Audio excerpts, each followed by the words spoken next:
بسم اللہ الرحمن الرحیم۔ بادشاہ نے اعلان کیا کہ میری سلطنت میں جو سب سے بڑا بیوقوف ہے اسے پیش کرو۔ بادشاہ بھی بادشاہ ہی ہوتے ہیں، خیر حکم تھا، عمل ہوا اور بیوقوف کے نام سے سینکڑوں لوگ پیش کر دیے گئے۔ بادشاہ نے سب کا امتحان لیا اور فائنل راؤنڈ میں ایک شخص کامیاب بیوقوف قرار پایا۔ بادشاہ نے اپنے گلے سے ایک قیمتی ہار اتار کر اس بیوقوف کے گلے میں ڈال دیا۔ وہ بیوقوف اعزاز پا کر اپنے گھر لوٹ گیا۔ ایک عرصے بعد وہ بیوقوف بادشاہ سے ملنے کے خیال سے آیا۔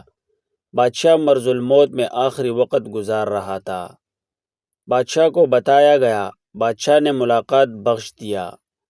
بیوقوف حاضر ہوا، بادشاہ سلامت، آپ لیٹے ہوئے کیوں ہیں؟ بادشاہ مسکرایا اور بولا، میں اب اٹھ نہیں سکتا، کیونکہ میں ایک ایسے سفر پر جا رہا ہوں جہاں سے واپسی نہیں ہوگی، اور وہاں جانے کے لیے لیٹنا ضروری ہے۔ بیوقوف نے حیرت سے پوچھا، واپس نہیں آنا؟ کیا ہمیشہ وہی رہنا ہے؟ بادشاہ بے بسی سے بولا، ہاں، ہمیشہ وہاں رہنا ہے۔ تو آپ نے تو وہاں یقیناً بہت بڑا محل، بڑے باغیچے، بہت سے غلام، بہت سی بیگمات اور بہت سامان عیش روانہ کر دیا ہوگا۔ بیوقوف نے کہا۔ بادشاہ چیخ مار کر رو پڑا۔ بیوقوف نے حیرت سے بادشاہ کو دیکھا، اسے سمجھ نہ آئی کہ بادشاہ کیوں رو پڑا ہے۔ نہیں، میں نے وہاں ایک جھونپڑی بھی نہیں بنائی، روتے ہوئے بادشاہ کی آواز نکلی۔ کیا ایسا کیسے ہو سکتا ہے؟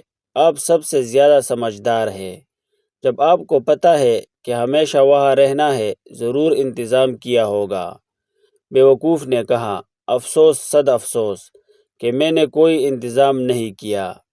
بادشاہ کے لہجے میں بلا کا درد تھا۔ بیوقوف اٹھا، اپنے گلے سے وہ ہار اتارا اور بادشاہ کے گلے میں ڈال کر بولا، تو پھر حضور، اس ہار کے حقدار آپ مجھ سے زیادہ ہے۔